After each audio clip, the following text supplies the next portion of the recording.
If you want to learn compositing in Hitfilm, then you're in luck, because that's what we're talking about today.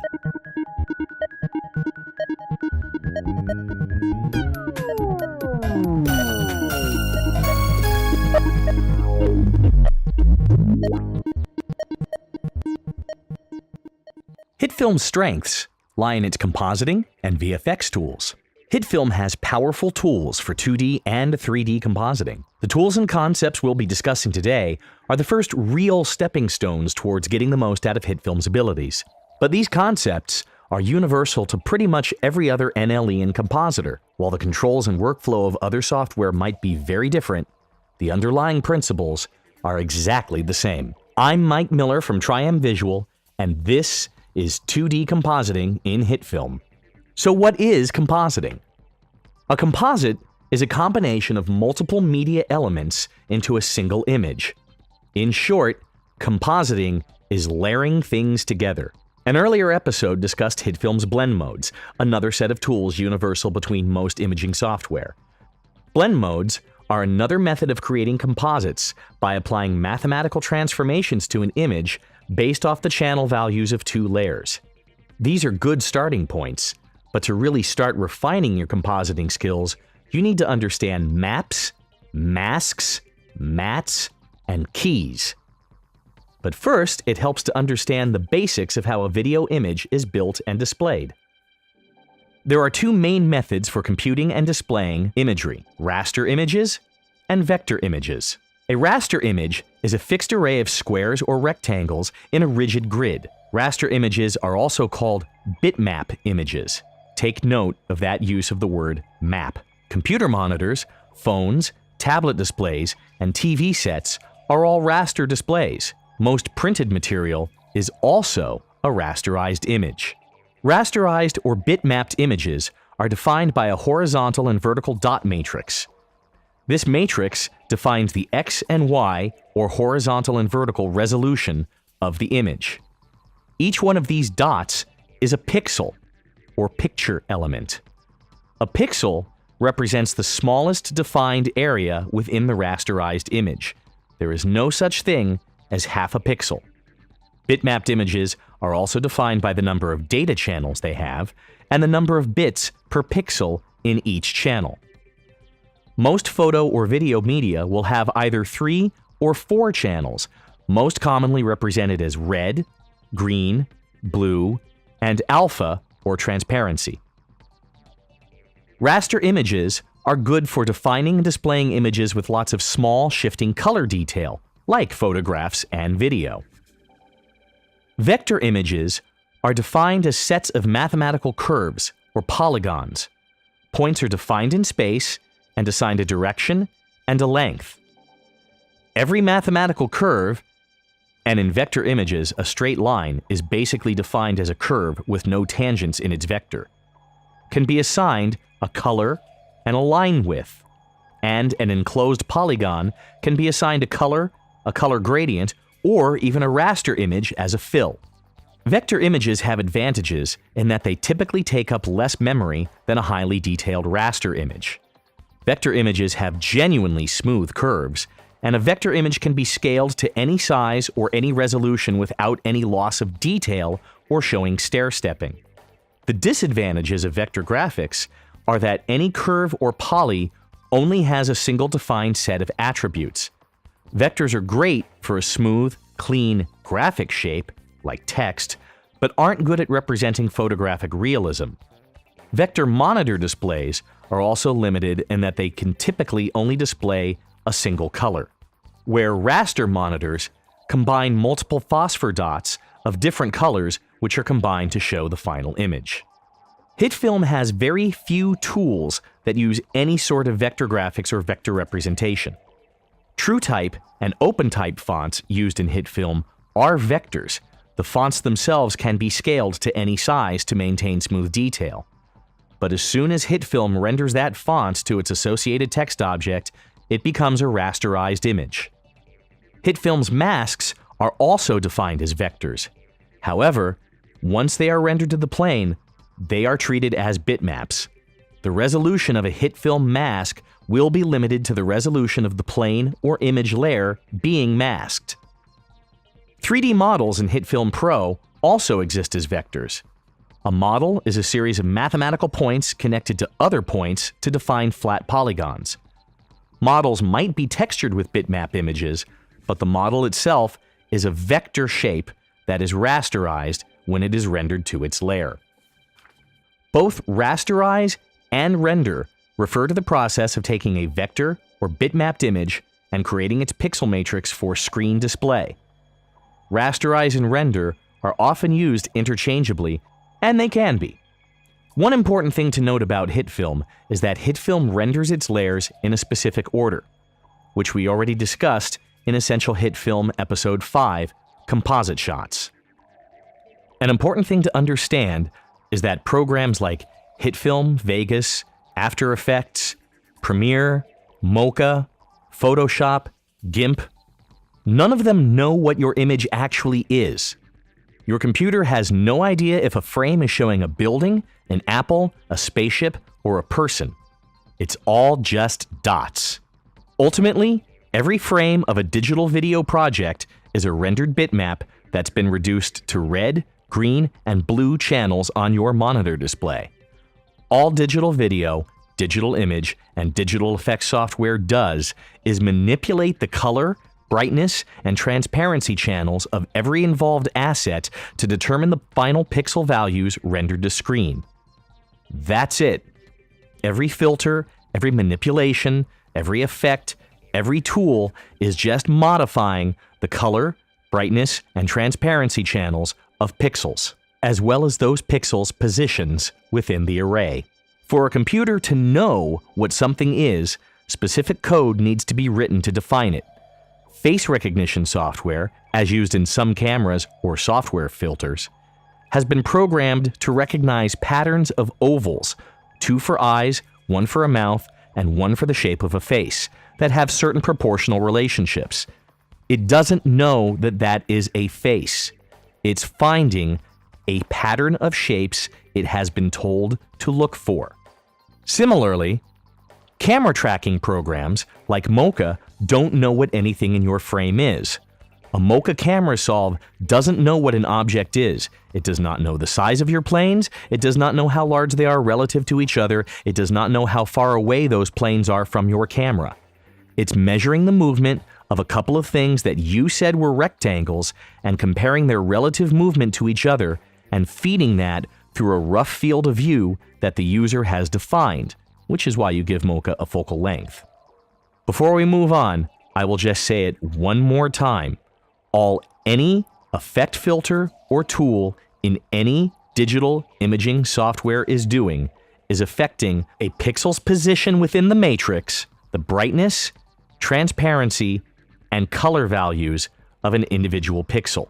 Really getting this down in your head will help a lot later on when you're trying to experiment with effects on your own or trying to figure out how to accomplish things with various workflows in different software.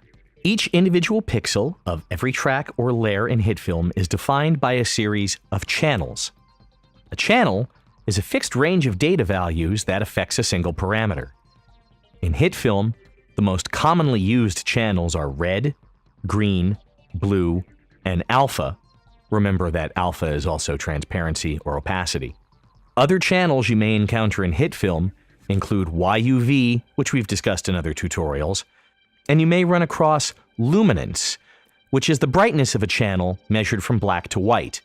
You might also come across lightness, which is almost exactly the same thing as luminance, except a lightness channel is weighted to respond more in the way that a human eye responds rather than just as a linear data value. In Hitfilm, your channels have a user-accessible value between 0 and 255.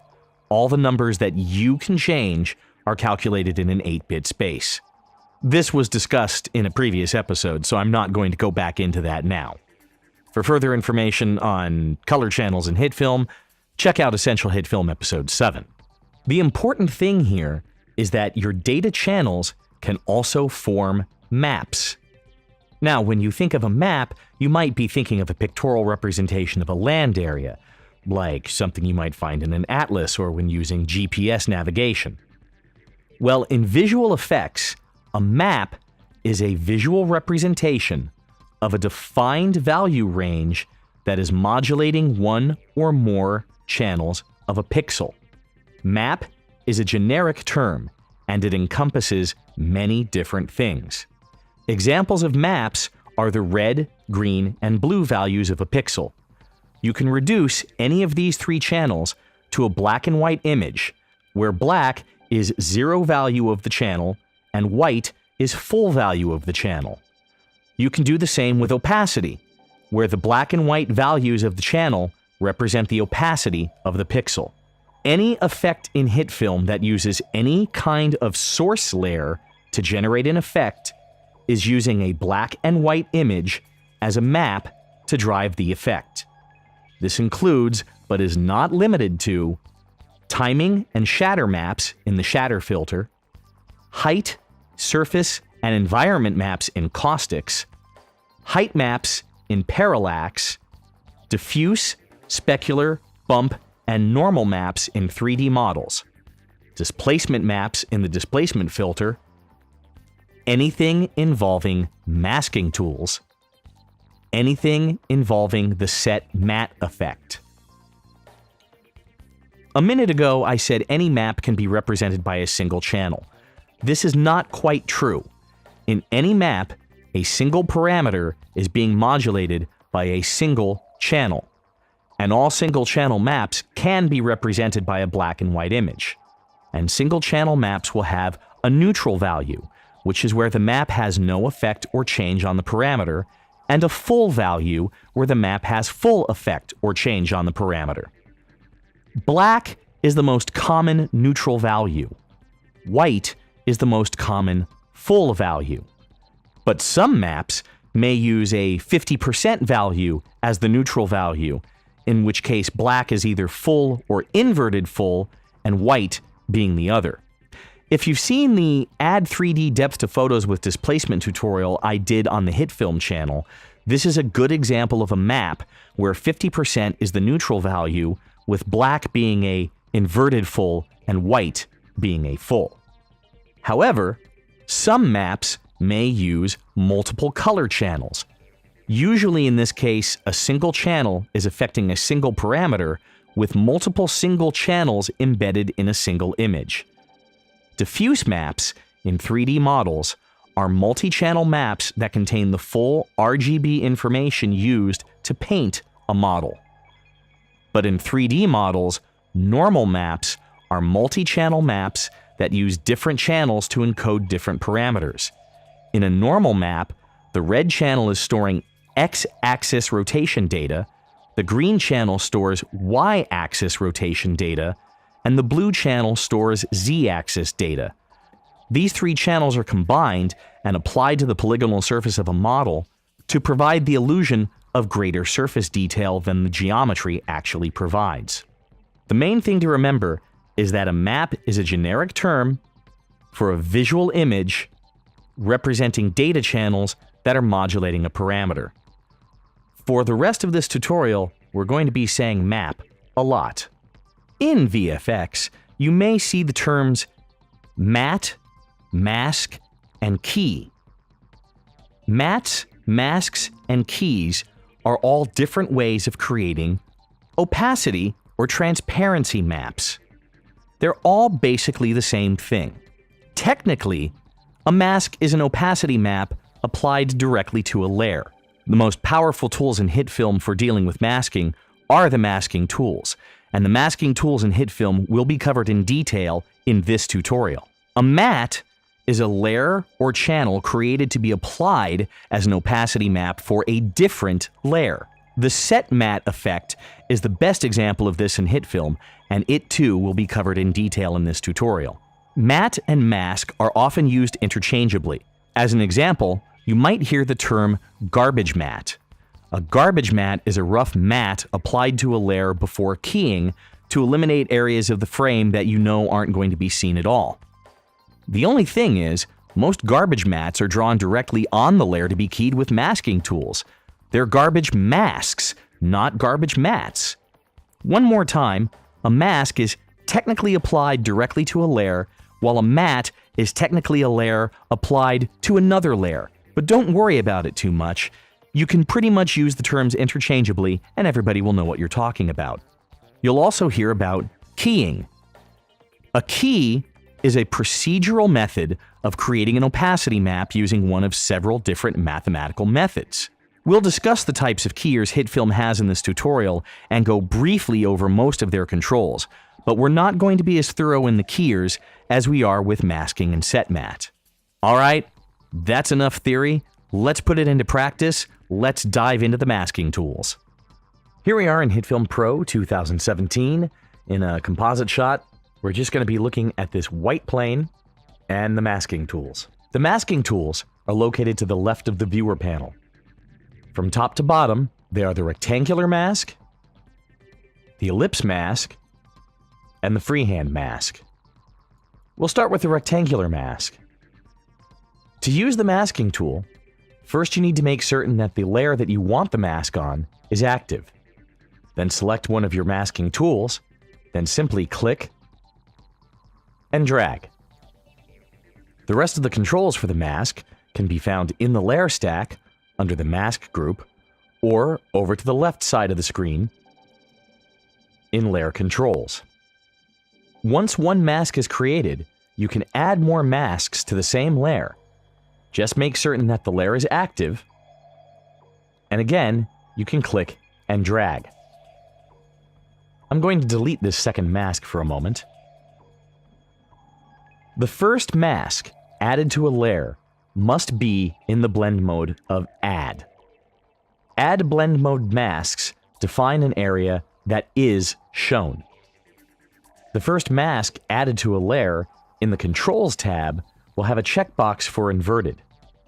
Inverting this inverts the selection of the mask.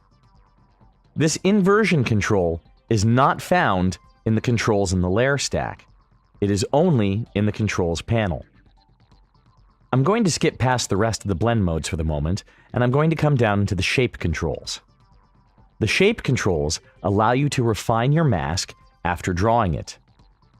The expansion control modifies the boundaries of the mask. Positive numbers extend the mask past the point that you drew. Negative numbers contract the mask farther in. Expansion works in conjunction with feather to define the sharpness or hardness of an edge. I'm going to skip this drop-down menu and come down to feather strength. Feather strength sets how far the edge of a mask is blended or blurred. Increasing this number increases the softness of the mask. I want to talk about this feather drop-down, but before I do that, I'm going to set the expansion of this mask back to 0 to demonstrate things more clearly. And then I'm going to set the feather strength back to a lower number like 25. You may see a light blue box on your screen. The light blue box represents the portion where I actually drew the mask. This feather drop-down menu controls the direction in which a mask will be feathered. It is currently set to both. So as I increase the feather strength, the mask is feathered both inside and outside of the blue boundary line. If I change the feather to out, then the feather only expands outwards from the edge of the drawn mask. While switching feather to in, feathers the mask in from this outer boundary. Underneath feather strength is a roundness control. I'll demonstrate this again later, but what the roundness control does is automatically smooths off sharp edges in the drawn mask by the selected pixel radius.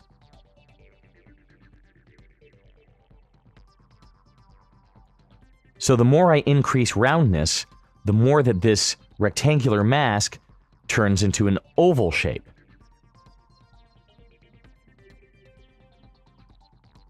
I'm going to reset my feather strength to 0 and reset my roundness to 0. Underneath this is the transform group for the mask. At the top of transform controls is Path. Path allows you to modify the points of a mask after it has been created. The Path tool behaves differently depending on which of the tools to the left of the viewer you have selected. With the rectangular mask selected, the Path tool does not actually do anything. If I come up to the normal selection tool, then I can grab one of the control boxes that appear, and I can change the scale and position of the mask. Grabbing on a corner point allows me to drag on both axes. If I grab one of the control points in the center, then I'm restricted to that particular axis. But check this out. If I go select this freehand mask tool, even though this is a previously drawn rectangular mask, I can still grab each of the mask points individually and move them around.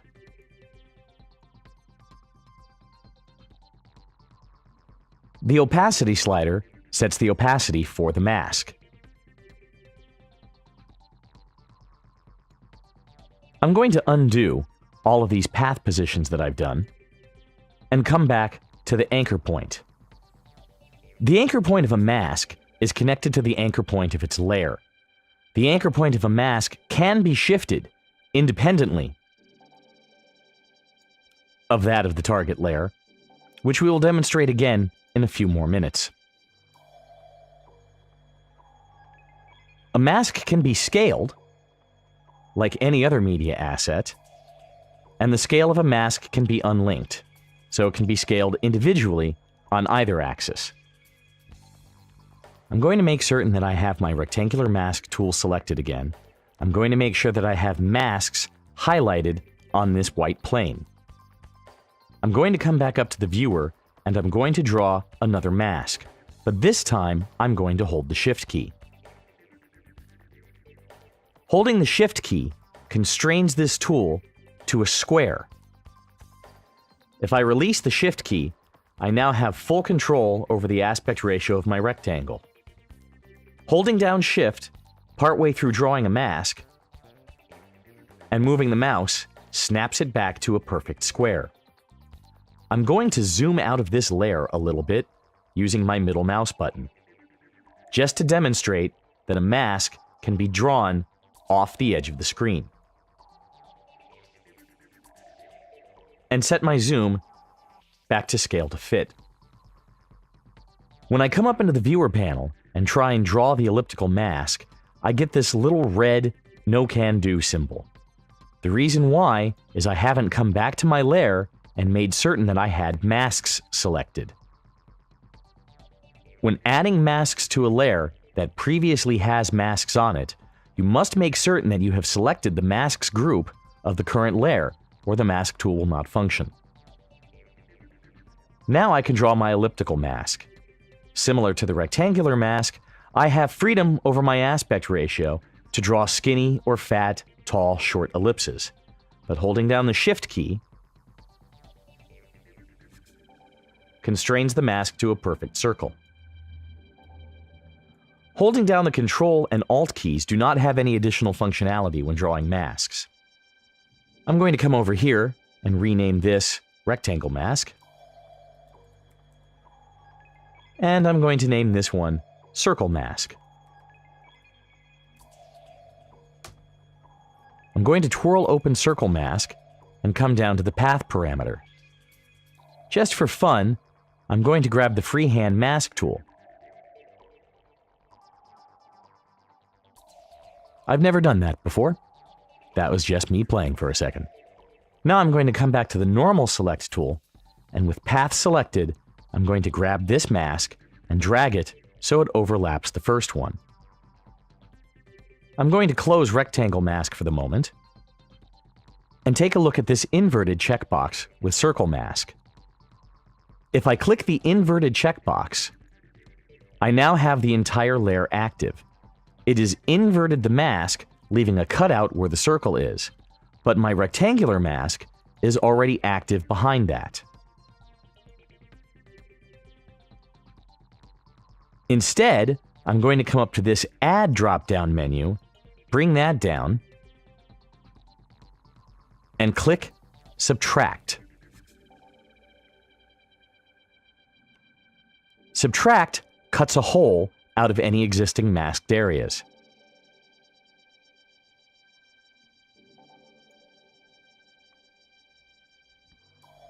Let's take a look at these other blend modes for the circle mask. Darken is a bit of an unusual name. What Darken does is subtracts non-selected areas from the current mask to all masks before it, while respecting the boundaries of the original mask. The Intersect mode only uses the area where the mask intersects with previous masks in the stack. In this case, it has a very similar effect to Darken. Lighten, in this case, acts almost as if this mask were not here. Lighten uses only the portions of the mask that are selected and adds them to the areas defined by other masks. Replace is the big one. Replace supersedes all other prior masks in the stack. And None effectively deactivates this mask. I'm going to delete the circle mask and the rectangle mask now. Come back over and select the freehand mask tool. Again, I'm going to make certain that I have masks selected on my active layer. The freehand mask tool allows me to draw whatever shape I want. If I just quickly click and release, then the map tangents are harsh angles. If I click and drag, then the mask point becomes a smooth corner, and these two tangent points will appear, allowing me to adjust the curve.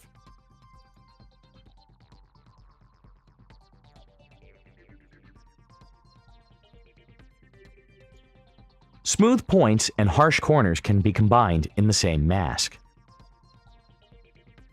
Once a mask has been completed, by using the freehand mask tool, one can continue to adjust, refine, and move points. If I right-click on this corner, I have the option to make it linear, make it a locked curve, or an unlocked curve. It's already linear, so I'm going to change it to a locked curve.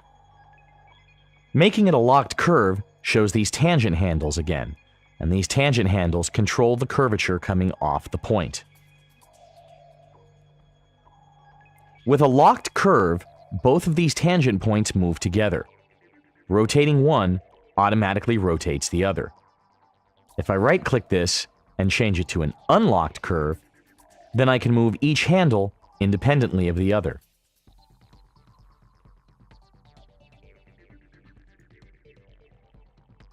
Mastering linear, locked, and unlocked curves allows you to use the mask tool to draw complex shapes. Of course, freehand masks have the same expansion tools as rectangular and circular masks, along with feathering and roundness.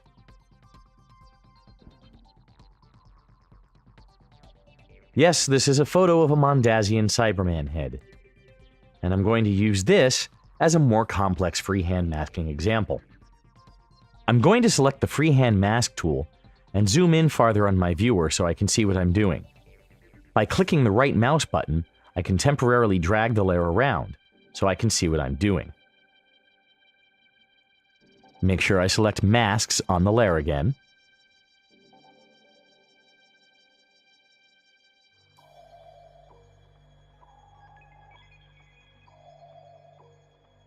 I'm going to skip ahead until I've completed drawing this mask. I've completed the initial outline of the mask, and now I'm going to zoom in again, go around it, and just refine some of the points that could be better.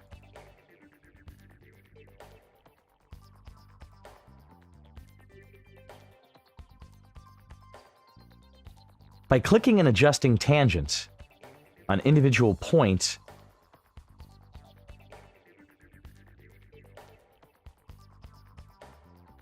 I can really try and refine the shape of this mask.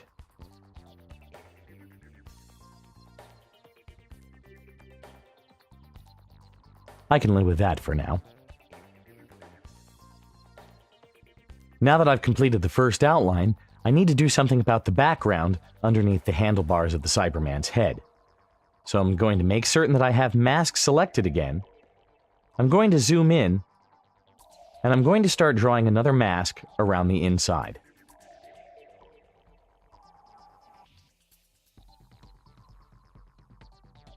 And again, I'm going to skip ahead until I've completed this mask. Okay, I've gone ahead and completed this mask, and I've gone ahead and drawn the same mask in on the other side of the head. I've moved the white plane below the Cyberman head so we can better see what happens when I shift these second two masks to subtract.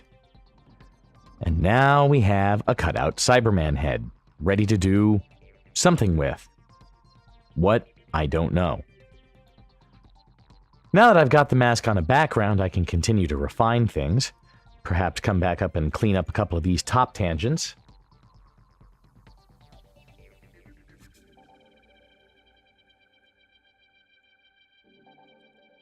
Refine the bottom of that neck. Make it less angular. By holding down Control, you can select multiple points and change their curve mode from linear, locked, or unlocked curve in one shot. I think I'm going to go ahead and round that by 2 pixels or so. Yeah. Having the Cyberman's head masked lets me come back to the anchor point and position properties of the mask to demonstrate those a little bit more. Notice as I move the anchor point of the mask shifts off the area that I wanted drawn around. The anchor point is independent of the layer. The mask's position can be moved independently of the layer as well. Again, the mask is an independent part of the layer and has nothing to do with the actual pixel data on the main layer. Being able to move a mask independently of the layer's pixel data makes it possible to use masks for wipes and other transitions.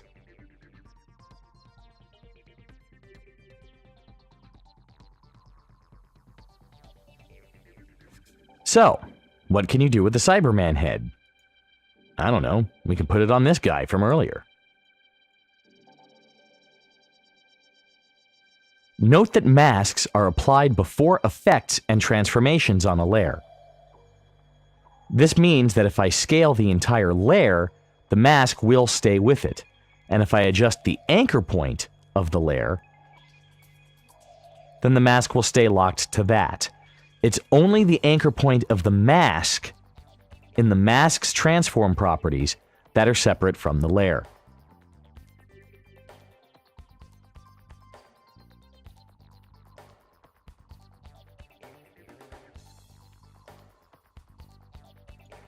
I'm going to turn the opacity of the layer down, zoom in again, and draw one more mask on this Cyberman head layer.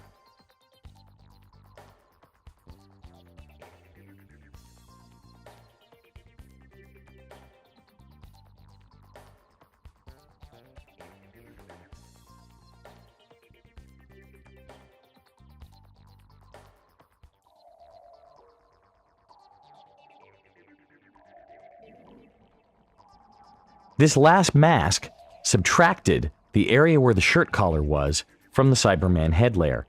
Now we have a groovy 1960s Cyberman ready to hit the discotheque. Or kill Peter Capaldi. Whatever they do this season.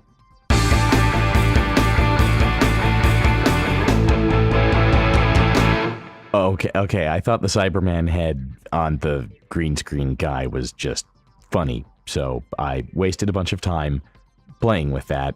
But relevant to this tutorial is this grade layer that I currently have selected. And the grade layer currently has 2 effects on it. A little bit of heat distortion and some auto volumetrics. This grade layer also has a mask on it, which I'm going to turn on. And I'm going to select the mask so you can see what it is. It's just a rough shape around his chest. It's set to add, and it's inverted. And this has just helped making this chest area feel a little bit more solid.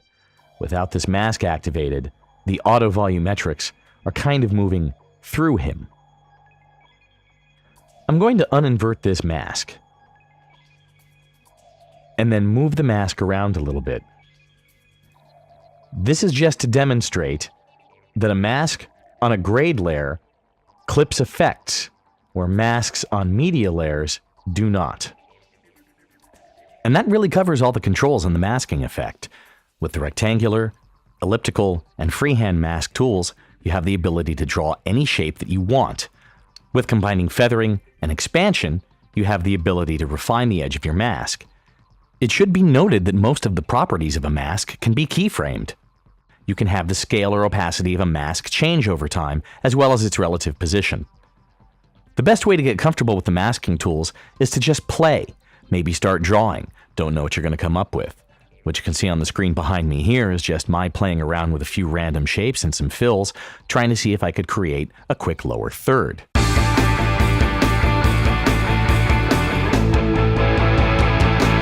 The masking tool is a real key to many of the visual effects you'll be doing. Every example you can see above, including tutorials from Hitfilm, Film Riot, Hitfilm Sensei, and Inkscape Digital, every single one of these effects is using the masking tool as its base. The masking tool can be used for cloning, drawing graphic elements, reshaping eyeballs, setting up layers for 3D composites, wiping on text, and many other common and complex VFX tasks. So that pretty much wraps it up for masks. Now let's take a look at the set matte effect. In this composite shot, we're looking at a plane with some fractal noise on it. We're not going to use this fractal noise yet, but I want you to know it's there. On top of that we have this guy again, because I still think it's funny. On top of that layer, I have a 700 by 700 pixel black plane. I'm going to move that underneath the fractal wipe for now and turn it off. And on the very top, I have some text. We'll be coming back to the text in a moment. I'm going to take the set matte effect and drag it to my cyber guy. Nothing is happening yet because set matte requires a source layer to define the map. I'm going to grab the 700 by 700 plane. So what's happening? The matte source has been set to the alpha. It is looking at the transparency information in the plane and using that to generate the matte on the cyber dude. The blend mode is set to replace. When the blend mode is set to replace, the parameter of the source layer overrides that of the target layer. Down below is this invert button, and doing that reverses the value of the mask. If I change this blend to add mode, nothing's going to apparently happen. The reason why is this layer already has full opacity. There's nothing to add to. Let me turn off set matte for a moment, come back down to the layer controls, and turn on a mask. Now that I have this feathered mask on, I'm going to go back and turn on set matte.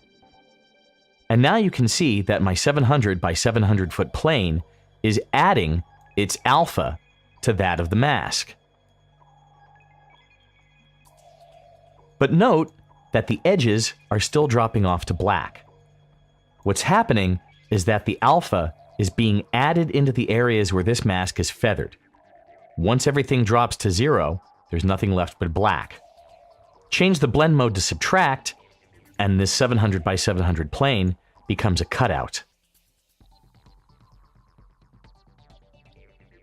If I change the blend mode to replace, then the plane overrides the existing alpha in the layer. However, remember that in the layer order of Hitfilm, effects are processed after masks.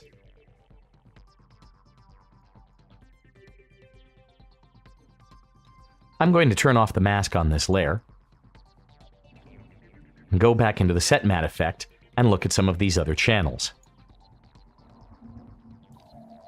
I can use the red, green, and blue of this box, but it's black, so none of them will do anything.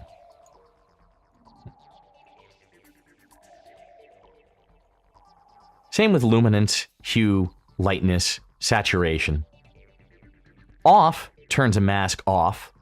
Full means it automatically uses the entire layer. Let's turn this text back on.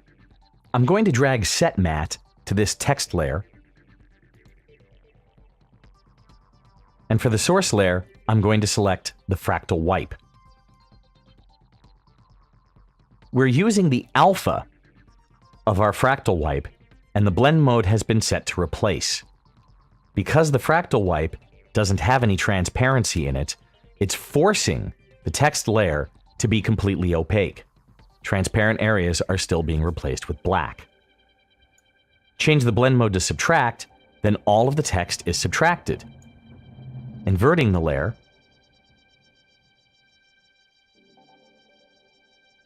let's change the matte source to luminance. With the matte set to luminance, I would expect dragging the playhead like this to bring the text in and out, but we don't see anything happening. Even though, if I mute the CyberGuy layer and sweep the playhead through the comp, we can see that the fractal noise is sweeping from black all the way to white. So why isn't the luminance matte affecting the text? Well, this comes down to the way that Hitfilm renders layers. Layer order was discussed in Essential Hitfilm Episode 5, so we won't talk about it here. The short form is, I need to right-click on this fractal wipe layer and convert it to a composite shot. I'm going to move the effects with the layer and take the composite shot properties from the layer.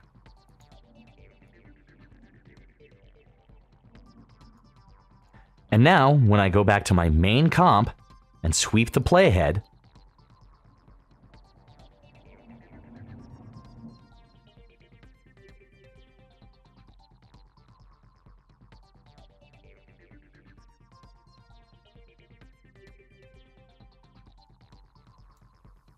I can see that the set matte is wiping away my text. By setting the blend mode to add and dragging the playhead, we can take advantage of the set matte, writing in black where the transparent areas of the text are. It now becomes a fractal wipe, wiping away our CyberGuy. Let me change the blend mode from add or subtract to replace.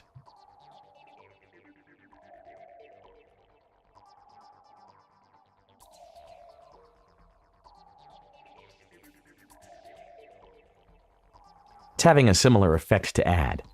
With text, it's often better to use the subtract mode. By inverting the mask, I can now wipe the text in.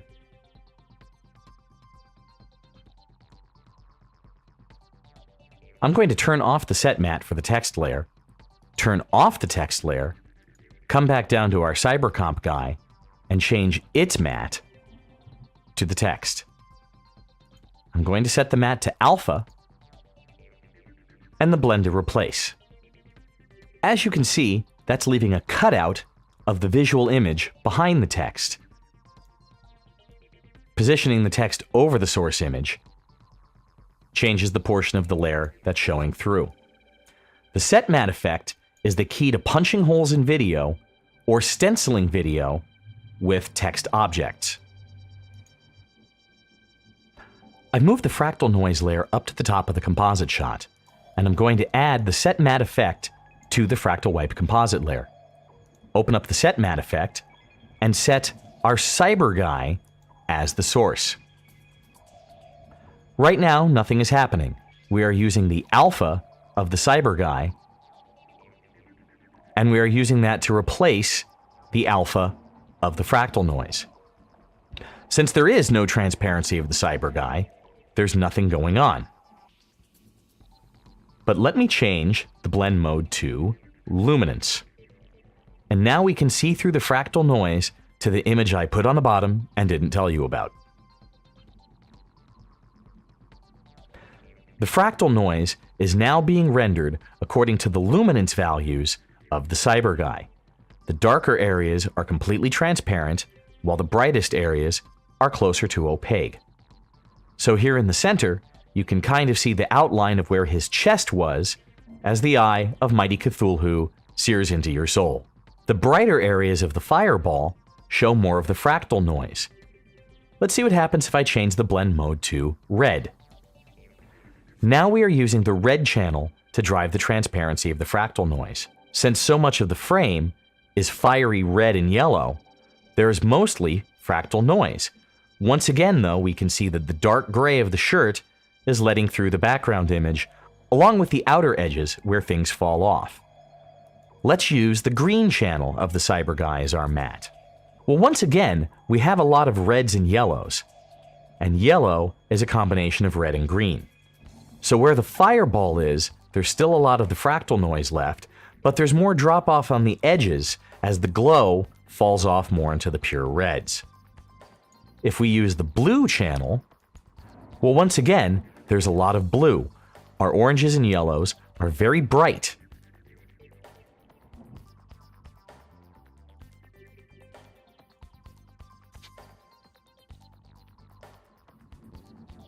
We can, of course, invert the matte. We have other channels we can use as well: hue, saturation, and lightness. You can see saturation very clearly. Again, in the CyberComp image, things are very bright, things are very saturated. There's a lot of red, a lot of yellow, there's a lot of color all over this image. In the center, where the shirt is, things are very desaturated. And again, you can see that in the mask.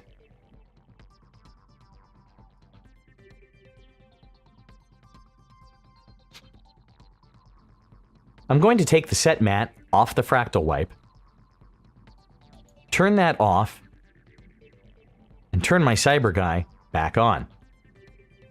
Set his source layer back to the fractal wipe composite shot, and set the blend mode to subtract.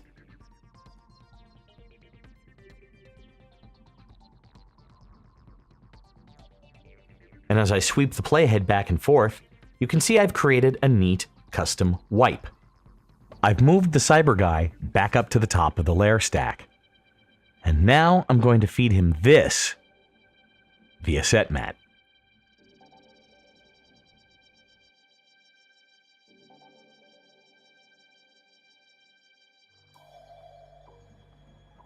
As you can see, just by using this same fractal noise in either replace or subtract mode, now gives me a rippling effect where the bottom layer is peeking through the top layer.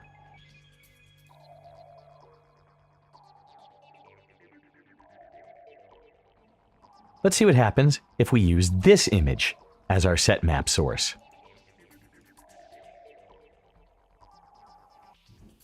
This image of spinning red, green, and blue circles with a white grid moving and rotating over it is a great one to demonstrate some of the many different looks you can get out of the set matte effect just by stepping through each of the different channels that set matte can use and telling that to replace the alpha of the top layer.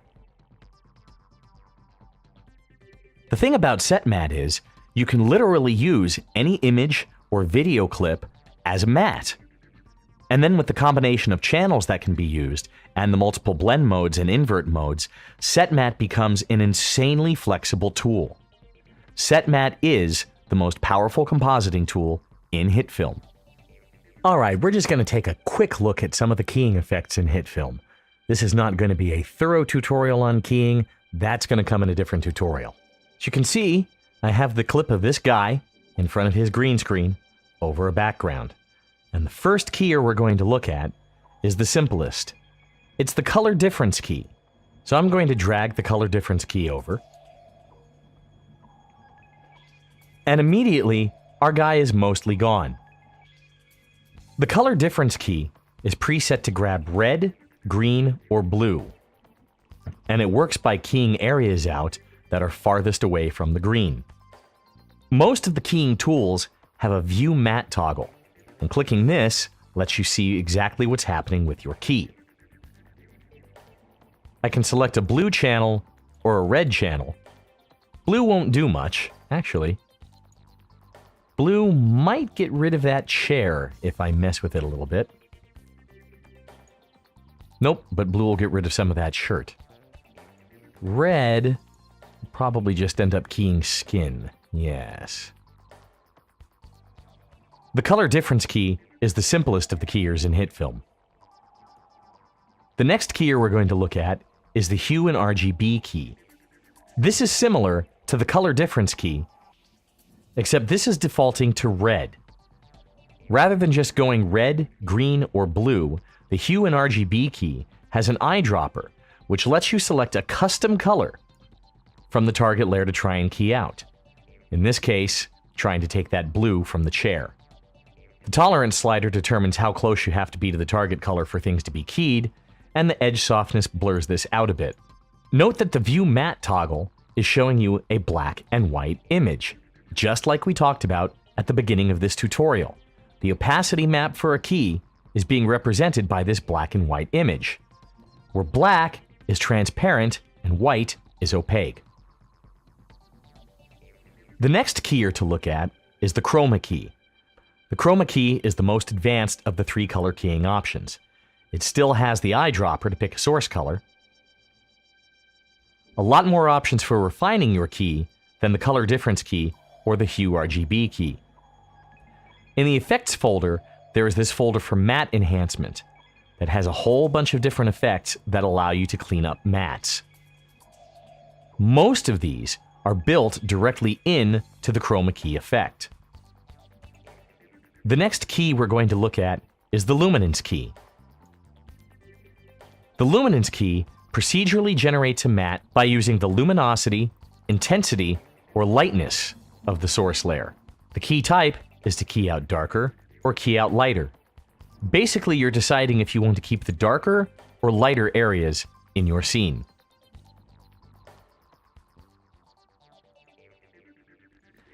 The luminance keyer isn't terribly useful with this image. However, the luminance keyer is often a very good place to start for sky replacement. The next key we're going to look at is called the difference keyer. Now, I couldn't find the video file I was looking for, so I've actually created this composite, masking out our guy, putting him in the hallway. And I've dragged this pre-key for difference matte composite shot into my keying demo comp, and it's sitting on top of everything. Underneath that is this stone texture layer. And above the stone texture layer, I have the room without the guy keyed over it. I'm going to turn my top layer back on, come up to the effects menu, and drag the difference key to this top layer. With the difference key, I'm going to select as the source layer the clean copy of the cargo room underneath it.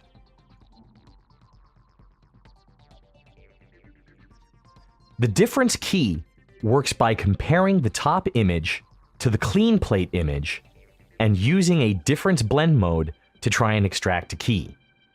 As you can see, I don't have a good key going on right now, and I've done this deliberately. When I created the embedded composite shot with the pre-keyed person, I made both planes into 3D planes and used a slightly colored light. Difference key sounds great in theory. Shoot a clean plate, don't move the camera, shoot your actor in front of the same background, and automatically key your actor out. But as you can see, in practice, it doesn't really work that well. The light that I put in here has a color of 255, 255, 250. So I didn't change the color very much, but it was enough to completely throw the difference key off. I'm going to turn the light off in this pre-key, and I'm going to go back to my main composite. Now, by adjusting the difference key, in principle, I should be able to get a clean key. As I toggle this top layer off and on while leaving the basic background intact, you don't really see any difference between the two layers. In theory, the difference key should be able to very easily grab him and extract him from the background.